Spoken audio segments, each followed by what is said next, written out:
Before we go any further, I wanted to let you know that today's episode explores sensitive topics, including colonialism, slavery, medical abuse, the experience of hearing voices, the pandemic, and shared or collective trauma.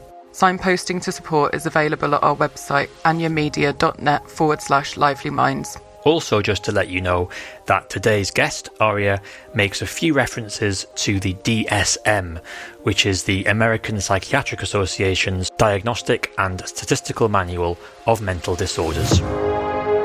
Hello, my name is Will. And my name is Ellie. You're listening to Lively Minds, the podcast about mental health challenges that go beyond the ebb and flow of the everyday. The podcast that is less about how we deal with our mental health and more about how we understand it in the first place.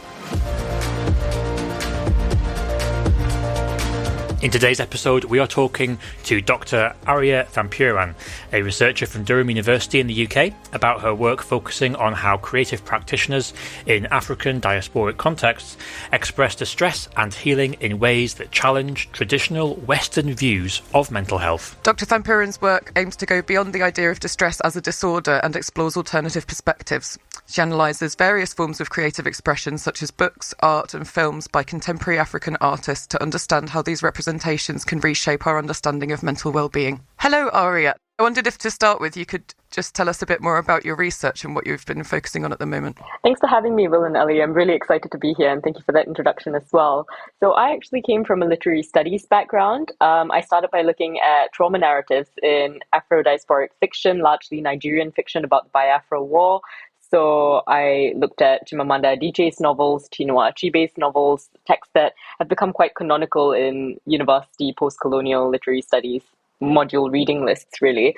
And what really struck me was how much these texts had an autobiographical or semi-autobiographical element to it. So then I moved into life writing and I started looking at other forms in which authors, artists, and activists were sort of expressing mental health and the after effects of structural violence like war, colonial trauma, sexual violence, racialized and gender-based violence, and how that was affecting the everyday and how there was this persistence of the past and past violence and how it sort of influences the present as well, and how healing then has to be thought about as a continuous process in very non-linear ways too. And what fundamentally struck me as well was that these Western models of understanding, or rather the DSM, which was, I suppose, the psychiatric text that I was most familiar with, speaking from lived experience as well, or like Western psychiatric systems and practices, just didn't capture that sort of the structural conditions that were really underlying a lot of these experiences. So a lot of the time in Western models, we look at the individual as being, especially in a biomedical model, we think about pathology as being individually contained and healing as being something that's an issue of self-management, so either through medication or therapeutic intervention. But in a lot of these texts from literary analysis and from like theatre, performance studies, visual art, there was this sense of the collective being involved, of trauma being something that's collectively shared, and hence a collective communal responsibility to repair, not just on an individual and communal level, but on a wider macro structural level, and really stage that sort of institutional critique as well. So that's what really got me interested in looking at different forms. It was just that sheer range of thinking about mental health and healing that just was not captured in something like the DSM or Western psychiatric practice, at least in my personal experience.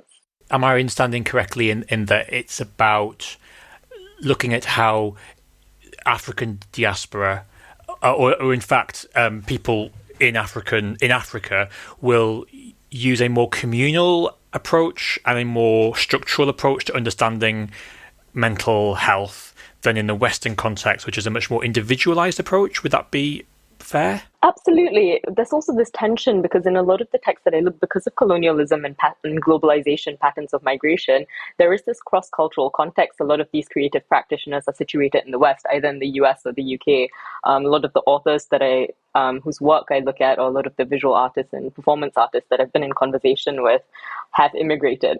So they've got these two frames of reference that they're toggling: indigenous ways of knowing, knowledges that they've grown up seeing, indigenous practices that they might have seen in their families, not always clashing with, but sitting alongside, sometimes uncomfortably, with these Western frames of reference that they've been exposed to. So it's not so much a either or situation, which again is, I think, largely this compulsion to sort of categorize in black and white binaries is again a very Western mode of thinking, and something that I have to catch myself doing also.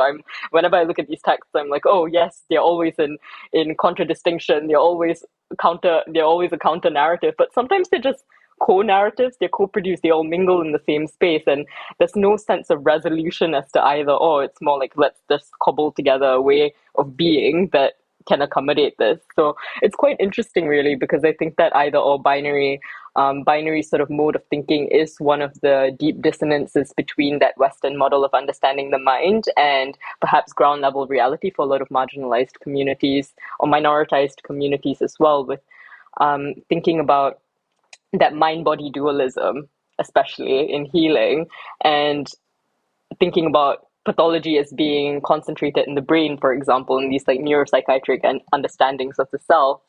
That's something that really sits at odds with thinking about health as being something that's a lot more holistic. So it's the environment, it's the relationship with the land, with labor, with the body, and like a communal body. That's amazing. I was just wondering, do you think if, say I'm just thinking of the UK as an example, just because that's where we are and that's the health system that I understand the structure of, even if I don't agree with it.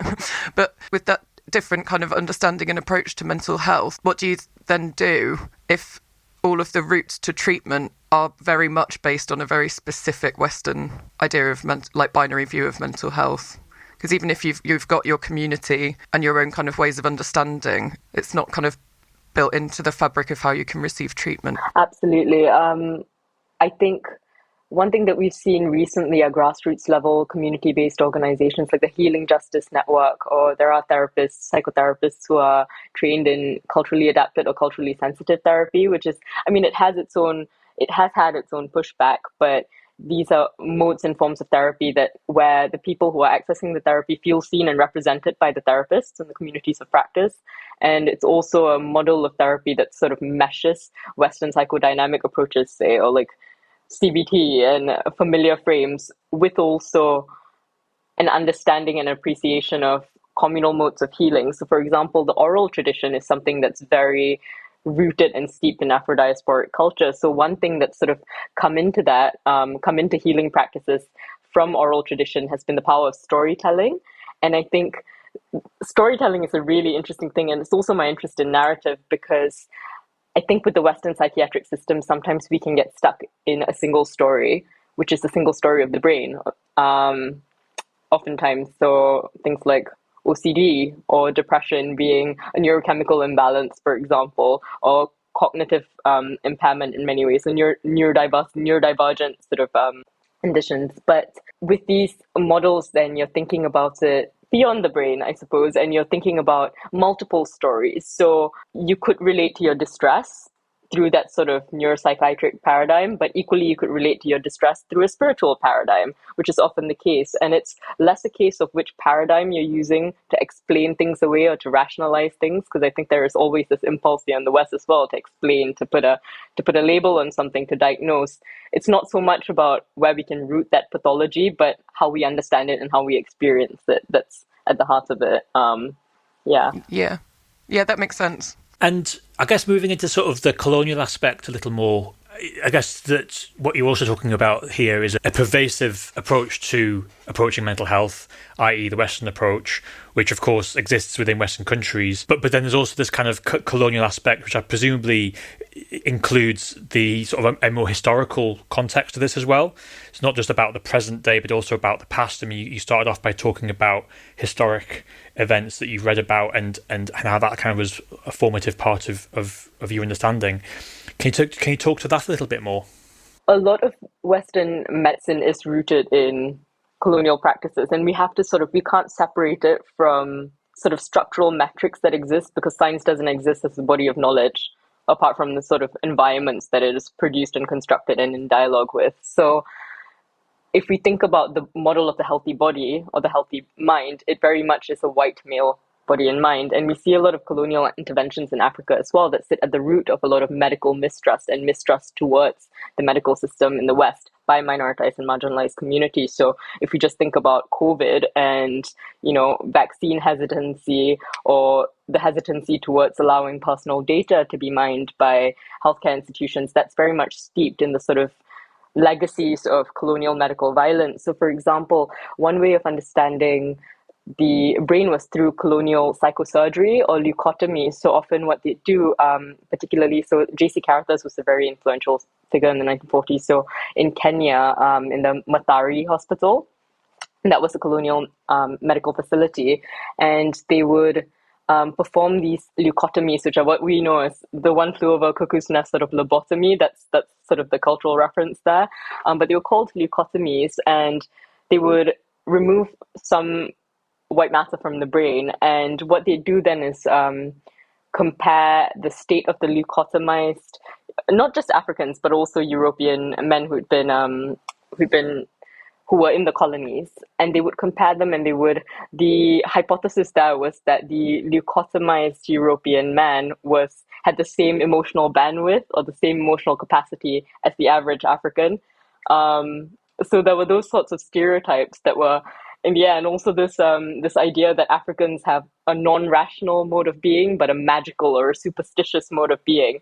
And I think that whole framing of a particular orientation, a particular body of knowledge or understanding of the self and relationship with the world that is non-rational that is magical is immediately categorized as non-rational. So these ways of understanding experiences that are considered to be spiritual are immediately designated as mythological, the counterpoint to reality.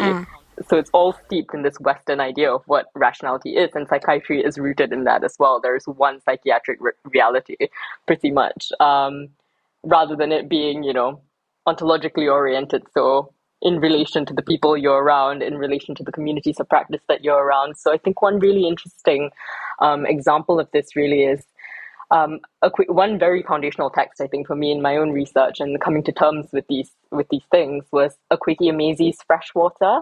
So that's a semi-autobiographical text where Emezi attests to the experience of being an Obanje, and an Obanje in Nigerian Igbo ontology, bodies of knowledge, is a born-to-die child. So it's a malevolent spirit that comes back repeatedly and dies a premature death in order to torment the human mother. And they've got ties with the spirit world. That's how it's understood. And the body that they inhabit in the human world, the body of the child does experience this like fracture of voices in the head and hears these multiple voices.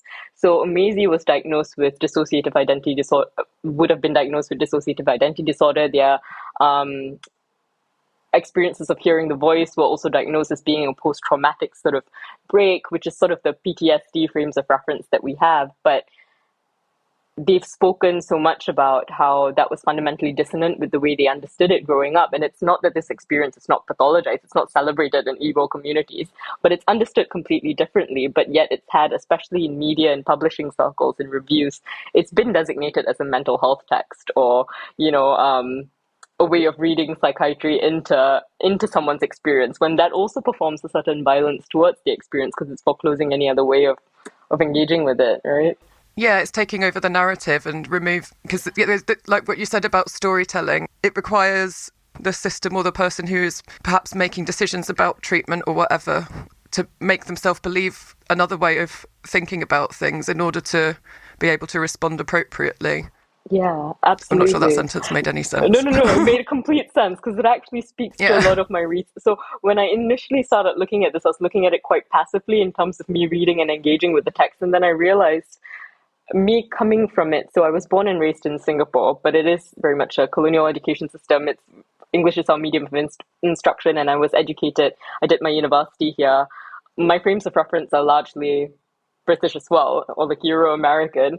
And coming into this, I had this impulse or like knee-jerk reaction to diagnose everything. As soon as I saw that, I was like, that's dissociative identity disorder right there. That's depression. I see it, and like just DSM checkboxing it. But I think what was interesting for me then was, as this research developed, I was looking more at ways of ethically engaging with these texts. So how do you encounter a text when it has a frame of reference that's completely of someone else's experience, really, that might be so far out of the realm of your own experience, but engage with it ethically and sensitively. And I think sometimes the term empathy gets thrown around a lot, but I don't think empathy is the be-all and end-all. And sometimes you wonder as well in the clinical encounter, how do you make that a bit more ethical when it's a cross-cultural clinical encounter, right?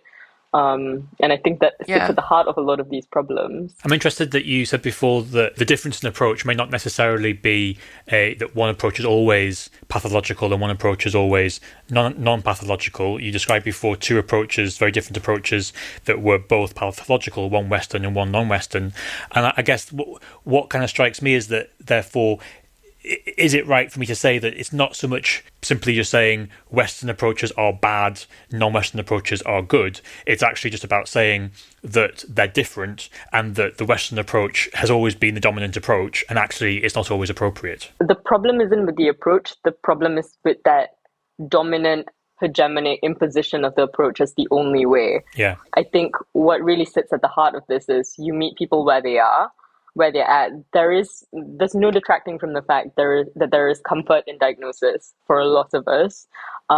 If that's the frame of reference you're surrounded by. And also, I mean, on a really basic level, sometimes you need diagnosis in order to access the medication that you need to function. Yeah. And I think it's fundamentally unethical also to sit in an ivory tower and sort of critique, because ideologically and principally you're opposed. Well, principally, I've got tons of critiques of Western psychiatry, but does that take away from the fact that myself and others have benefited hugely from things like, therapeutic access, medication? Absolutely not. But two things can be true at the same time. And I think that goes back to that storytelling thing, right? We're all plural in many ways, and we can live with those sorts of contradictions and just sort of let that sit, rather than trying to resolve it in this very binary way. And I think it really speaks to this idea of recovery as well as something that's what really sort of what the basis of this critique really is that singularity, or that singular model of what health looks like, that singular model of what well-being looks like. And I think structurally the problem there as well is that if you locate distress and then the responsibility for well-being on the individual, you're really then not considering the structural factors that are causing that distress to begin with. So then you're passing the buck from institutionals and infrastructures that are causing that violence. Like, what are the racist institutions or environments that are causing distress? So, things like environmental racism, marginalized communities being largely located in areas where there is tons of toxic, polluted chemical debris, and that affecting health. These kinds of metrics, but then immediately it goes into this whole discourse of let's manage ourselves with meditation and mindfulness. And again, not to detract from the fact that meditation and mindfulness helps a lot of us, but it's just casting that critical glance on really unpacking the root of all these practices that have become so mainstream, I think, and who is it actually serving? And it chimes very much with stuff we've talked about on the podcast before, which is fundamentally, at its heart, it's about agency and people having control over the way that they interpret their own mental well-being. And I think that what you're saying really chimes with that, in that it's about people having the power, having the control over what lens they use to be able to understand their mental health problems in the first place. And also the power and the agency to determine what wellness looks like to them. Because I think in Western society in particular, there is this stronghold of what well-being should look like. If you wake up, have your green juice, do some yoga, meditate, take your medications, that's the key to being well. But it's also, if you're in recovery, what are you trying to recover? If there are systems in place that are still there structurally, what does recovery then look? What does recovery actually mean? And the Western model really isn't recovery oriented. It's more elimination, prioritizes the elimination of symptomology and pathologizes every aspect of the experience. So the psychiatrist's idea of your recovery is quite likely to be like the elimination of the voices rather than understanding more about the working with them. I think it's putting a band-aid over the wound, isn't it? Or glossing things over in many ways. And I think especially with your own voices, it's such a complex thing, or such a nuanced thing, because for a lot of people there is security and comfort in the voices, or in the experiences of the voices. So in which case then there is that ethical you're doing question. Damage by removing them. And that's an act of violence in itself. Absolutely. So it's about considering how do you make that experience of understanding distress, and then what recovery or what being okay looks like on a baseline is to an individual person. rather than what's comfortable for society, I suppose, or what's like palatable for society. Yeah. And I think Yeah. in the text as well, what's really interesting is that space to sort of think about recovery as something that's not linear and that can go through cycles. A lot of these works look at recovery as either an ongoing process or something that's cyclical. So if violence is cyclical and it's endemic, then how do we think about it beyond diagnosis is sort of the high point in my narrative, and then it's the big event, and then we sort of go through this whole narrative arc of recovery and then wellness and wholeness and closure, but oftentimes there is no closure. Wow, what a fascinating conversation. Let's go to a quick break, but we'll be right back. We are a brand new podcast, so it would really help us if you could rate our show. If you're listening to this episode on Apple Podcasts, Spotify, Podchaser, Stitcher, Castbox, Podcast Addict, Good Pods, Acast, Amazon, or Audible, that's quite a list, please take a few seconds to do so. And why not tell a couple of friends or share your favourite episode on social media? It really helps others to find the podcast. Now, back to the show. Hi everyone and welcome back. So Arya, for the next section we were just wondering if you could tell us a little bit more about some examples of how African perspectives have challenged and provided alternatives to Western narratives of mental well-being. One piece of work that's really stuck with me and that was really instructive in my way of rethinking healing was Selena Thompson's Salt. So Selena Thompson is a live performance artist. She's based in Britain, and Salt was a autobiographical replaying of her own journey through the Atlantic Triangle. So she was retracing her ancestral enslaved routes through the Middle Passage and that Atlantic Triangle. She encountered a lot. She was on a cargo ship.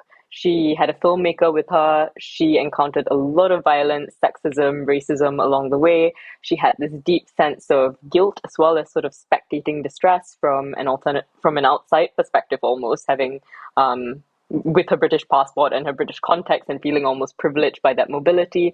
So she was grappling with a lot of things. She replayed that on stage, but the stage sort of transformed for her into a communal healing space. So what she did was reconstruct her journey on stage, but she used salt. She had a big salt rock with her, and she'd smash it and it would go to smithereens, and that was sort of symbolic as breaking down Europe and breaking down that sort of structural violence in each member of the audience. So it was a space where this history was reconstructed and then deconstructed, and it's almost, you have to tap into the trauma, you have to tap into the past in order to rebuild and think about the future. And I think that's really at the heart of what we think about with decoloniality. We bring in these frames of reference and treat them in the same space and in the same breath as the ones that we might be familiar with, and not think about them as alternative or other. And each member of the audience was then given a piece of salt to carry with them and bring back with them as a memento, but also this sort of shared established sense of community. So it was that story, that oral tradition, that storytelling tradition that came together. There was that touch, that sense of that memento signifying something, that symbolism of the Middle Passage and water as well, and something of her body being with the rest of the communal body almost, which was really poetic and powerful and moving.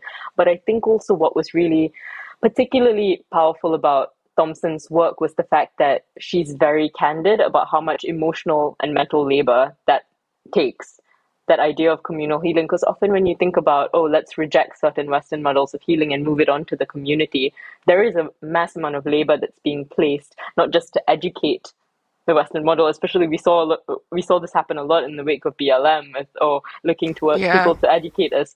That kind of emotional labor that's being placed on communities. And she talked about how just reliving that experience was deeply re-traumatizing, having to access therapy herself.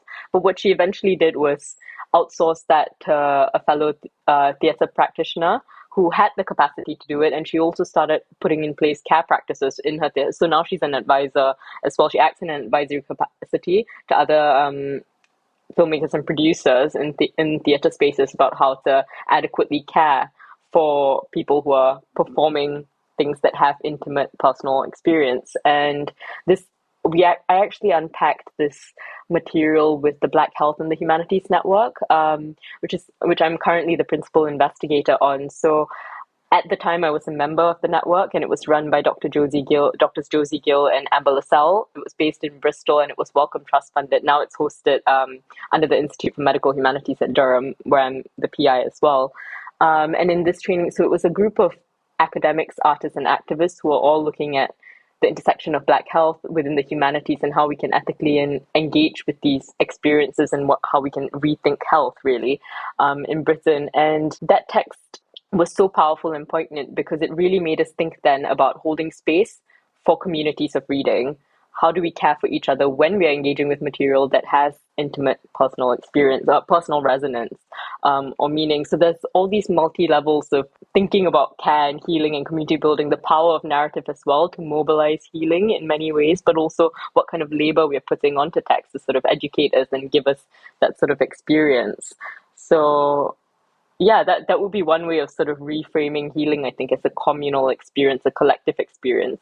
Not that that's necessarily ideal or without its own complexities, like Thompson's experience attests to, but or that a Western model is terrible or bad. But it's just holding two things in the same space together. Yeah, it's interesting. Yeah, because again, on the one hand, it's not about saying that Western models are bad and non-Western models are universally good. It's not necessarily about making that kind of binary distinction, but at the same time, for me, it's about recognizing the dominant, historical, pervasive Western influence that's happened as a result of colonialism. Literally as a result of colonialism through Western countries going around and invading countries and taking them over and subjugating the people of those countries.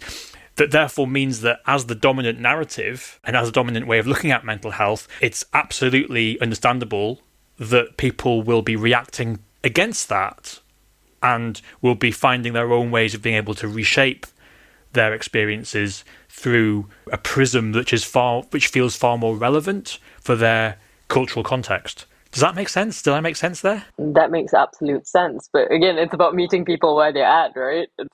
Exactly. Delivering a model that actually speaks to individual experience rather than seeing every experience as being universal in a way, or seeing everyone as being, or having a universalized model of what health is or what distress looks like. Really being sensitive to conditions and like the wider context of illness. I wonder, because it's your area of research, have you felt that, because there was more of a sort of like mainstream public discourse about this idea of shared trauma in relation to the pandemic, and that we as a population collectively went through something quite traumatic. Have you found do you feel like there's been a shift generally in public health towards looking at things more collectively and healing collectively following the pandemic, or have we just gone back to individualism? I don't know. This might be a bit cynical of me, but I think there are issues with this idea that it was a shared experience, because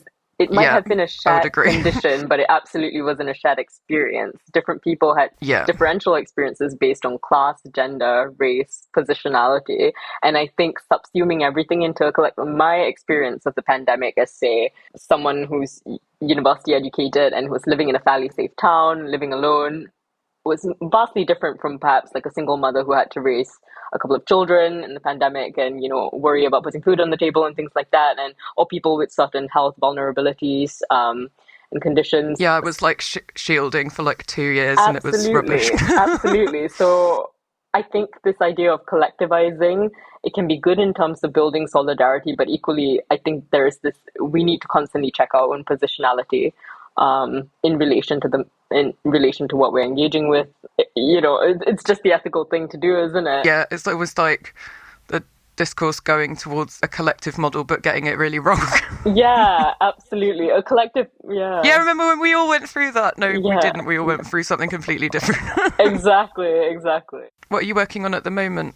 So I'm currently working on a project actually to address gaps in accessing wellbeing services amongst Black and minoritized students in higher education institutions, and why they fall through the cracks. Essentially, it is largely because of a lack of culturally adapted or culturally sensitive sort of provision of counseling through camps, but equally how university well-being ecology is sort of failing these students. So we're trying to formulate a space for these students to create zines as alternative narrative practices for expressing their distress and really to understand their experiences. So that's one project I have in the pipelines. And this year, I'm also hugely excited to be leading the Black Health and the Humanities Network. So expanding the membership. And that just means more people in the field who can be supported doing this kind of really important work and expanding conversations on what it really means to interrogate ideas of health and well-being, particularly through a racial lens. It sounds fantastic. And yeah, thank you so much for coming to talk to us as well. I've really enjoyed it. I feel like I've got lots of food for thought. Thanks so much, everyone, for listening, and please do tune in again in 2 weeks for another episode of Lively Minds, the Mental Health Podcast. You can find us by searching Lively Minds wherever you get your podcasts. And please remember that this show does not constitute medical advice and is not a replacement for seeking professional help. You can find signposting to support on our website, anyamedia.net/livelyminds. Bye-bye for now. Bye-bye.